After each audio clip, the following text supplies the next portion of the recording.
اعوذ باللہ من الشیطان الرجیم پناہ مانگتا ہوں میں اللہ کی شیطان مردود سے۔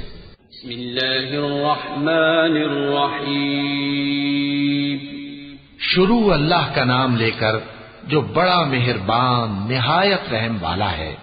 أَلَمْ تَرَ كَيْفَ فَعَلَ رَبُّكَ بِأَصْحَابِ الْفِيلِ أَلَمْ يَجْعَلْ كَيْدَهُمْ فِي تَضْلِيلٍ وَأَرْسَلَ عَلَيْهِمْ طَيْرًا أَبَابِيلَ تَرْمِيهِمْ بِحِجَارَةٍ مِّن سِجِّيلٍ فَجَعَلَهُمْ كَعَصْفٍ مأکول۔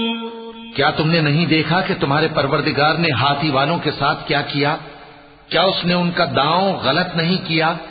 اور اس نے ان پر جھنڈ کے جھنڈ پرندے چھوڑ دیے جو ان پر کھنگر کی پتھریاں پھینکتے تھے، تو اس نے ان کو ایسا کر دیا جیسے کھایا ہوا بھس۔ صدق اللہ العظیم۔